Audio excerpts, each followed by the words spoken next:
ಓಂ ಶಾಂತಿ. ಇಂದಿನ ದಿನಾಂಕ 21/9/2025. ಪ್ರಾರ್ಥ ಮುರುಳಿ ಅವ್ಯಕ್ಟ್ ಬಾಪ್ತಾದ ರಿವೈಸ್ 2/2/2007 ಮಧುಬನ. ಪರಮಾತ್ಮ ಪ್ರಾಪ್ತಿಗಳಿಂದ ಸಂಪನ್ನ ಆತ್ಮನ ಚಿಹ್ನೆ ಓಲಿಯೆಸ್ಟ್, ಹೈಯೆಸ್ಟ್ ಮತ್ತು ರಿಚೆಸ್ಟ್. ಇಂದು ವಿಶ್ವ ಪರಿವರ್ತಕ ಬಾಪ್ತಾದ ತಮ್ಮ ಜೊತೆಗಾರ ಮಕ್ಕಳೊಂದಿಗೆ ಮಿಲನ ಮಾಡಲು ಬಂದಿದ್ದೇವೆ. ಪ್ರತಿಯೊಬ್ಬ ಮಗುವಿನ ಮಸ್ತಕದಲ್ಲಿ 3 ಪರಮಾತ್ಮನ ವಿಶೇಷ ಪ್ರಾಪ್ತಿಗಳನ್ನು ನೋಡುತ್ತಿದ್ದೇವೆ. ಒಂದಾಗಿದೆ ಓಲಿಯೆಸ್ಟ್, ಎರಡನೆಯದು ಹೈಯೆಸ್ಟ್ ಮತ್ತು ಮೂರನೆಯದು ರಿಚೆಸ್ಟ್. ಈ ಜ್ಞಾನದ ತಳ ಅದಿಯೇ ಓಲಿ ಅರ್ಥಾತ್ ಪವಿತ್ರರಾಗುವುದಾಗಿದೆ. ಅಂದಾಗ ಪ್ರತಿಯೊಬ್ಬ ಮಗುವು ಪವಿತ್ರವಾಗಿದೆ. ಪವಿತ್ರತೆಯು ಕೇವಲ ಬ್ರಹ್ಮಚರ್ಯವಲ್ಲ, ಆದರೆ ಮನಸ್ಸು, ವಾಣಿ, ಕರ್ಮ, ಸಂಬಂಧ, ಸಂಪರ್ಕದಲ್ಲಿ ಪವಿತ್ರತೆ. ತಾವು ನೋಡಿ, ತಾವು ಪರಮಾತ್ಮ ಬ್ರಾಹ್ಮಣ ಆತ್ಮರು ಆದಿ, ಮಧ್ಯ, ಅಂತ್ಯ 3 ಕಾಲಗಳಲ್ಲಿ ಪವಿತ್ರರಾಗಿರುತ್ತೀರಿ. ಮೊಟ್ಟಮೊದಲು ಆತ್ಮರು ಪರಂಧಾಮದಲ್ಲಿರುವಾಗ ಅಲ್ಲಿಯೂ ಪವಿತ್ರ ಓಲಿಯೆಸ್ಟ್ ರಾಗಿರುತ್ತೀರಿ. ನಂತರ ಆದಿಯಲ್ಲಿ ಬಂದಾಗ ಆದಿಕಾಲದಲ್ಲಿಯೂ ದೇವತಾ ರೂಪದಲ್ಲಿ ಪವಿತ್ರ ಆತ್ಮರಾಗಿದ್ದೀರಿ. ಓಲಿಯೆಸ್ಟ್ ಅರ್ಥಾತ್ ಪವಿತ್ರ ಆತ್ಮನ ವಿಶೇಷತೆ ಏನೆಂದರೆ ಪ್ರವೃತ್ತಿಯಲ್ಲಿದ್ದರೂ ಸಂಪೂರ್ಣ ಪವಿತ್ರನಾಗುವುದು. ಅನ್ಯರು ಪವಿತ್ರರಾಗುತ್ತಾರೆ, ಆದರೆ ತಮ್ಮ ಪವಿತ್ರತೆಯ ವಿಶೇಷತೆಯಾಗಿದೆ. ಸ್ವಪ್ನ ಮಾತ್ರದಲ್ಲಿಯೂ ಅಪವಿತ್ರತೆಯು ಮನಸ್ಸು, ಬುದ್ಧಿಯಲ್ಲಿ ಸ್ಪರ್ಶಿಸಬಾರದು. ಸತ್ಯಯುಗದಲ್ಲಿ ಆತ್ಮವು ಪವಿತ್ರವಾಗುತ್ತದೆ ಮತ್ತು ತಮ್ಮ ಶರೀರವು ಪವಿತ್ರವಾಗುತ್ತದೆ. ಆತ್ಮ ಹಾಗೂ ಶರೀರ ಎರಡರ ಪವಿತ್ರತೆ ಯಾವುದು ದೇವತಾ ರೂಪದಲ್ಲಿರುತ್ತದೆಯೋ ಅದು ಶ್ರೇಷ್ಠ ಪವಿತ್ರತೆಯಾಗಿದೆ. ಹೇಗೆ ಓಲಿಯೆಸ್ಟ್ ಆಗುತ್ತೀರೋ ಅಷ್ಟೇ ಹೈಯೆಸ್ಟ್ ಕೂಡ ಆಗುತ್ತೀರಿ. ಎಲ್ಲರಿಗಿಂತ ಶ್ರೇಷ್ಠಾತಿ ಶ್ರೇಷ್ಠ ಬ್ರಾಹ್ಮಣ ಆತ್ಮರು ಮತ್ತು ಶ್ರೇಷ್ಠಾತಿ ಶ್ರೇಷ್ಠ ತಂದೆಯ ಮಕ್ಕಳಾಗಿದ್ದೀರಿ. ಆದಿಯಲ್ಲಿ ಪರಮಧಾಮದಲ್ಲಿಯೂ ಹೈಯೆಸ್ಟ್ ಅರ್ಥಾತ್ ತಂದೆಯ ಜೊತೆ ಇರುತ್ತೀರಿ. ಮಧ್ಯದಲ್ಲಿಯೂ ಪೂಜಾತ್ಮರಾಗುತ್ತೀರಿ. ನಿಮ್ಮದು ಎಷ್ಟು ಸುಂದರ ಮಂದಿರಗಳಾಗುತ್ತವೆ ಹಾಗೂ ಎಷ್ಟೊಂದು ವಿಧಿಪೂರ್ವಕ ಪೂಜೆ ನಡೆಯುತ್ತದೆ. ತಾವು ದೇವತೆಗಳ ಮಂದಿರಗಳಲ್ಲಿ ಎಷ್ಟು ವಿಧಿಪೂರ್ವಕವಾಗಿ ಪೂಜೆಯು ನಡೆಯುತ್ತದೆಯೋ ಅಷ್ಟು ಅನ್ಯರ ಮಂದಿರಗಳಂತೂ ಆಗುತ್ತವೆ. ಆದರೆ ವಿಧಿಪೂರ್ವಕ ಪೂಜೆಯು ತಮ್ಮ ದೇವತಾ ರೂಪದ್ದೇ ನಡೆಯುತ್ತದೆ. ಅಂದಾಗ ಓಲಿಯೆಸ್ಟ್, ಹೈಯೆಸ್ಟ್ ಆಗಿದ್ದೀರಿ. ಜೊತೆಯಲ್ಲಿ ರಿಚೆಸ್ಟ್ ಆಗಿದ್ದೀರಿ. ಪ್ರಪಂಚದಲ್ಲಿ ರಿಚೆಸ್ಟ್ ಇನ್ ದಿ ವರ್ಲ್ಡ್ ಎಂದು ಹೇಳುತ್ತಾರೆ, ಆದರೆ ತಾವು ಶ್ರೇಷ್ಠಾತ್ಮರು. ರಿಚೆಸ್ಟ್ ಇನ್ ಕಲ್ಪ ಅರ್ಥಾತ್ ಇಡೀ ಕಲ್ಪದಲ್ಲಿಯೇ ರಿಚೆಸ್ಟ್ ಆಗಿದ್ದೀರಿ. ತಮ್ಮ ಖಜಾನೆಗಳು ಸ್ಮೃತಿಗೆ ಬರುತ್ತವೆಯೇ? ಎಷ್ಟು ಖಜಾನೆಗಳಿಗೆ ಮಾಲೀಕರಾಗಿದ್ದೀರಿ? ಅವಿನಾಶಿ ಖಜಾನೆಗಳು ಯಾವುದನ್ನು ಇದೊಂದು ಜನ್ಮದಲ್ಲಿ ಪ್ರಾಪ್ತಿ ಮಾಡಿಕೊಳ್ಳುತ್ತೀರೋ ಅವು ಅನೇಕ ಜನ್ಮಗಳವರೆಗೆ ನಡೆಯುತ್ತದೆ. ಮತ್ಯಾರದೇ ಖಜಾನೆಯು ಅನೇಕ ಜನ್ಮಗಳವರೆಗೆ ನಡೆಯುವುದಿಲ್ಲ. ಆದರೆ ತಮ್ಮ ಖಜಾನೆಗಳು ಆಧ್ಯಾತ್ಮಿಕವಾಗಿವೆ. ಶಕ್ತಿಗಳ ಖಜಾನೆ, ಜ್ಞಾನದ ಖಜಾನೆ, ಗುಣಗಳ ಖಜಾನೆ, ಶ್ರೇಷ್ಠ ಸಂಕಲ್ಪದ ಖಜಾನೆ ಹಾಗೂ ವರ್ತಮಾನ ಸಮಯದ ಖಜಾನೆ. ಈ ಸರ್ವ ಖಜಾನೆಗಳು ಜನ್ಮ ಜನ್ಮಾಂತರದವರೆಗೂ ನಡೆಯುತ್ತದೆ. ಒಂದು ಜನ್ಮದಲ್ಲಿ ಪ್ರಾಪ್ತಿಯಾಗಿರುವ ಖಜಾನೆಗಳು ಜೊತೆ ನಡೆಯುತ್ತವೆ, ಏಕೆಂದರೆ ಸರ್ವ ಖಜಾನೆಗಳ ದಾತ ಪರಮಾತ್ಮ ತಂದೆಯ ಮೂಲಕ ಪ್ರಾಪ್ತಿಯಾಗುತ್ತವೆ. ಏಕೆಂದರೆ ಸರ್ವ ಖಜಾನೆಗಳ ದಾತ ಪರಮಾತ್ಮ ತಂದೆಯ ಮೂಲಕ ಪ್ರಾಪ್ತಿಯಾಗುತ್ತವೆ. ಅಂದ ಮೇಲೆ ನಮ್ಮ ಖಜಾನೆಗಳು ಅವಿನಾಶಿಯಾಗಿದೆ ಎಂಬ ನಶೆ ಇದೆಯೇ? ಈ ಆಧ್ಯಾತ್ಮಿಕ ಖಜಾನೆಗಳನ್ನು ಪ್ರಾಪ್ತಿ ಮಾಡಿಕೊಳ್ಳಲು ಸಹಜ ಯೋಗಿಗಳಾಗಿದ್ದೀರಿ.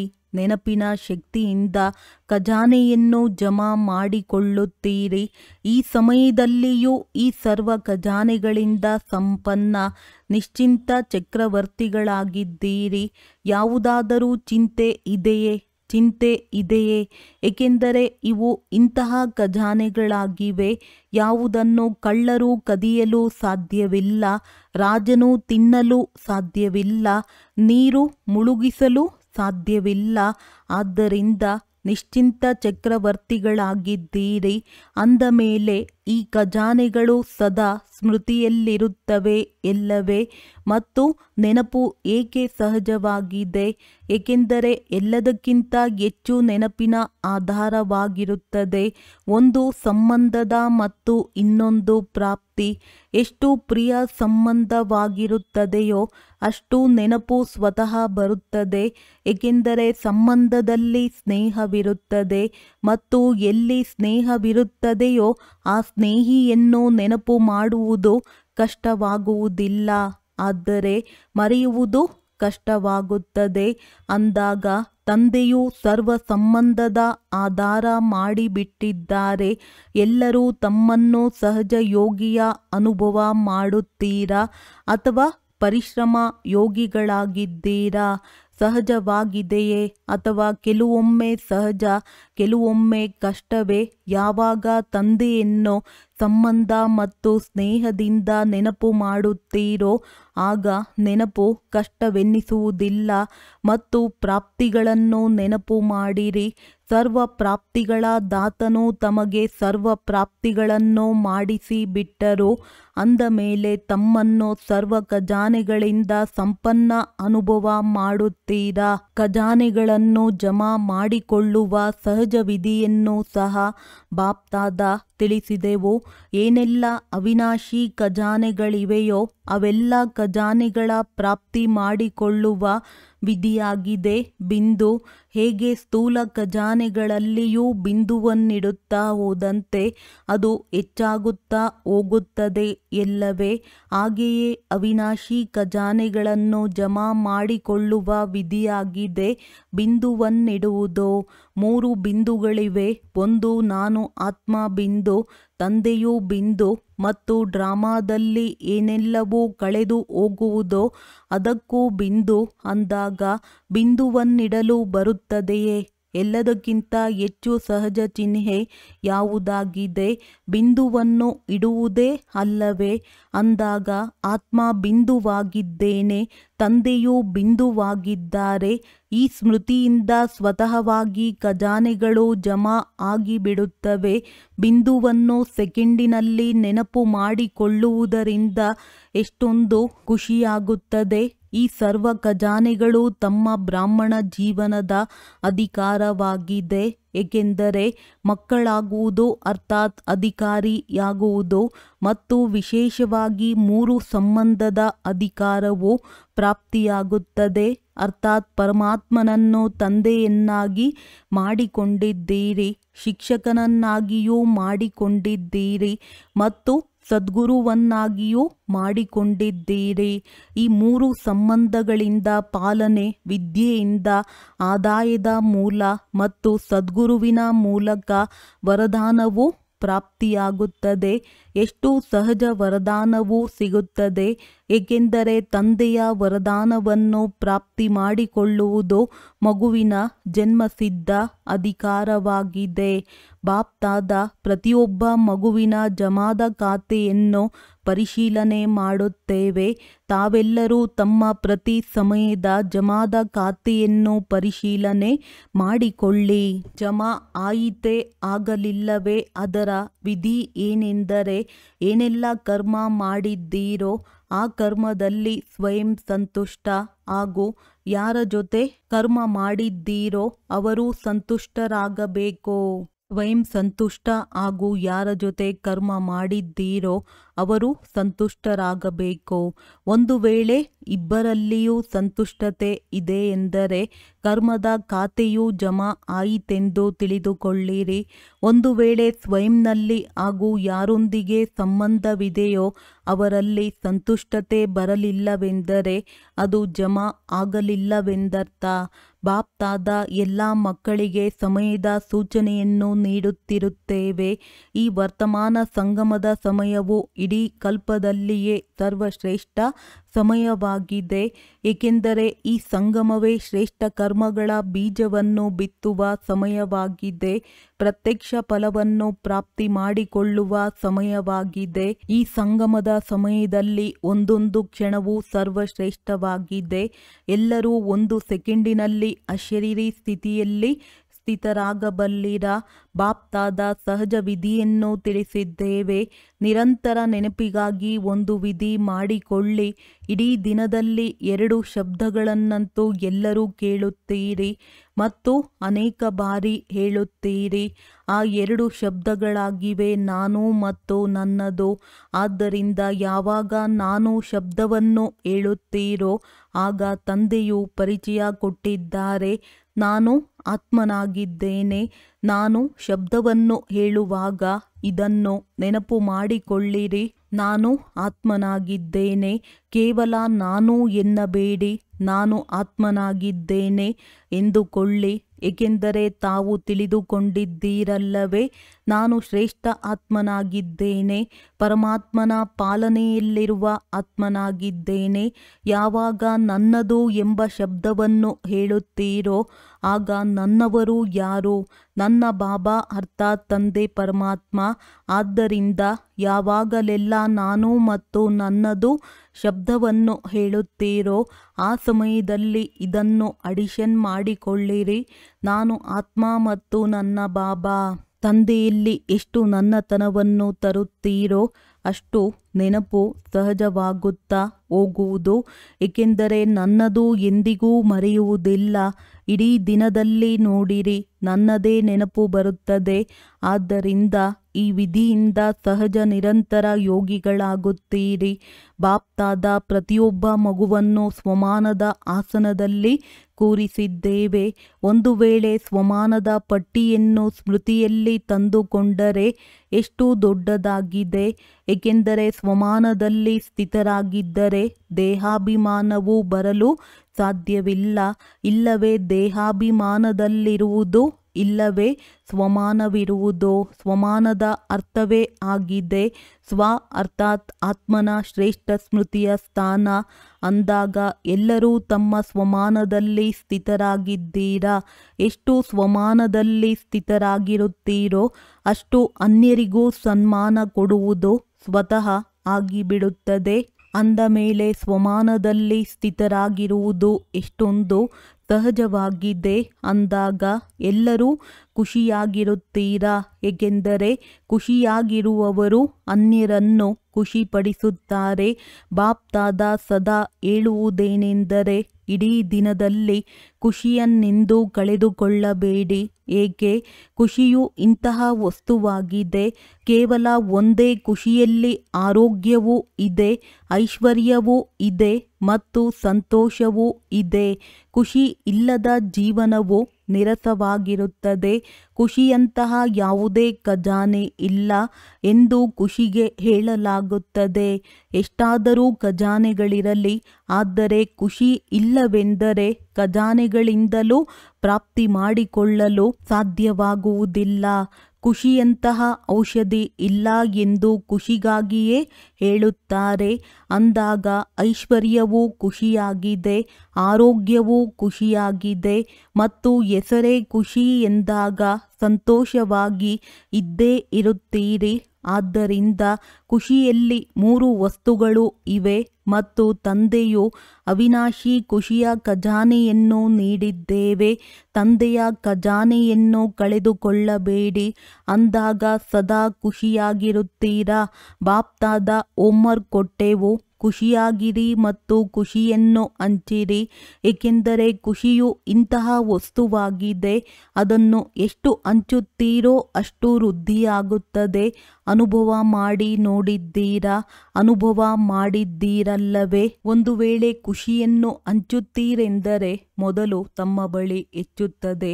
ಖುಷಿ ಪಡುವವರಿಗಿಂತ ಮೊದಲು ಸ್ವಯಂ ಖುಷಿಯಾಗುತ್ತೀರಿ. ಅಂದಾಗ ಎಲ್ಲರೂ ಹೋಮ್ವರ್ಕ್ ಮಾಡಿದ್ದೀರಾ? ಯಾರು ಮಾಡಿದ್ದೀರೋ ಅವರು ಕೈ ಎತ್ತಿರಿ. ಖುಷಿಯಾಗಿರಬೇಕು. ಯಾರು ಮಾಡಿದ್ದೀರಿ? ಖುಷಿಯಾಗಿರಬೇಕು, ಕಾರಣವಲ್ಲ. ನಿವಾರಣೆ ಮಾಡಬೇಕು. ಯಾರು ಸಮಾಧಾನ ಸ್ವರೂಪರಾಗಬೇಕೋ ಎನ್ನುವಿರೋ ಅವರು ಕೈ ಎತ್ತಿರಿ. ಏನು ಮಾಡುವುದು ಇದು ಆಗಿ ಹೋಯಿತು ಎಂದು ಈಗಂತೂ ಈ ರೀತಿ ಹೇಳುವುದಿಲ್ಲ ತಾನೆ. ಬಾಪ್ ದಾದಾರವರ ಬಳಿ ಕೆಲವು ಮಕ್ಕಳು ತಮ್ಮ ಫಲಿತಾಂಶವನ್ನು ಬರೆದಿದ್ದಾರೆ. ನಾನು ಎಷ್ಟು % ಓಕೆ ಆಗಿದ್ದೆವು ಎಂದು. ಮತ್ತು ಲಕ್ಷ್ಯವನ್ನಿಟ್ಟುಕೊಂಡರೆ ಲಕ್ಷ್ಯದಿಂದ ಲಕ್ಷಣಗಳು ಸ್ವತಃವಾಗಿಯೇ ಬರುತ್ತವೆ. ಒಳ್ಳೆಯದು. ಡಬಲ್ ವಿದೇಶಿ ಸಹೋದರ ಸಹೋದರಿಯರೊಂದಿಗೆ ವಿದೇಶಿಯರಿಗೆ ತಮ್ಮ ನಿಜವಾದ ವಿದೇಶವಂತೂ ಮರೆತು ಹೋಗುವುದಿಲ್ಲ ಅಲ್ಲವೇ? ವಾಸ್ತವದಲ್ಲಿ ತಾವು ಯಾವ ದೇಶದವರಾಗಿರುವಿರೋ ಅದಂತೂ ನೆನಪಿರುತ್ತದೆ ಎಲ್ಲವೇ? ಆದ್ದರಿಂದ ಎಲ್ಲರೂ ತಮ್ಮನ್ನು ಡಬಲ್ ವಿದೇಶಿಯರೆಂದು ಹೇಳುತ್ತಾರೆ. ಕೇವಲ ವಿದೇಶಿಯರಲ್ಲ, ಡಬಲ್ ವಿದೇಶಿಯರು ಅಂದಾಗ ತಮಗೆ ತಮ್ಮ ಮಧುರ ಮನೆಯು ಎಂದಿಗೂ ಮರೆತು ಹೋಗುವುದಿಲ್ಲ ಅಂದಾಗ ಎಲ್ಲಿರುತ್ತೀರಿ? ಬಾಪ್ ದಾದಾರವರ ಹೃದಯ ಸಿಂಹಾಸನ ಅಧಿಕಾರಿಗಳಾಗಿದ್ದೀರಲ್ಲವೇ? ಬಾಪ್ ದಾದಾ ಹೇಳುತ್ತೇವೆ, ಯಾವಾಗ ಯಾವುದೇ ಚಿಕ್ಕ ಪುಟ್ಟ ಸಮಸ್ಯೆ ಬರಲಿ, ಸಮಸ್ಯೆಯಲ್ಲ, ಆದರೆ ಅದು ಪರೀಕ್ಷೆಯು ನಿಮ್ಮನ್ನು ಮುಂದುವರೆಸುವುದಕ್ಕಾಗಿ ಬರುತ್ತದೆ ಅಂದಾಗ ಬಾಪ್ ದಾದಾರವರ ಹೃದಯ ಸಿಂಹಾಸನವಂತೂ ತಮ್ಮ ಅಧಿಕಾರವಾಗಿದೆ. ಹೃದಯ ಸಿಂಹಾಸನಕ್ಕೆ ಅಧಿಕಾರಿಗಳಾಗಿ ಬಿಡಿ. ಆಗ ಸಮಸ್ಯೆಯು ಆಟಿಕೆಯಾಗಿ ಬಿಡುವುದು. ಆಗ ಸಮಸ್ಯೆಗೆ ಗಾಬರಿಯಾಗುವುದಿಲ್ಲ, ಅದರೊಂದಿಗೆ ಆಟವಾಡುತ್ತೀರಿ. ಅದು ಆಟಿಕೆಯಲ್ಲವೇ? ಎಲ್ಲರೂ ಹಾರುವ ಕಲೆಯವರಾಗಿದ್ದೀರಲ್ಲವೇ? ಹಾರುವ ಕಲೆ ಇದೆಯೇ? ಹಾರುವವರಾಗಿದ್ದೀರೋ ಅಥವಾ ನಡೆಯುವವರಾಗಿದ್ದೀರೋ? ಯಾರು ಹಾರುವವರಾಗಿದ್ದೀರಿ? ಅವರು ಕೈ ಎತ್ತಿರಿ. ಅರ್ಧ ಕೈ ಎತ್ತುತ್ತಿದ್ದಾರೆ. ಹಾರುವವರಾಗಿದ್ದೀರಾ? ಒಳ್ಳೆಯದು.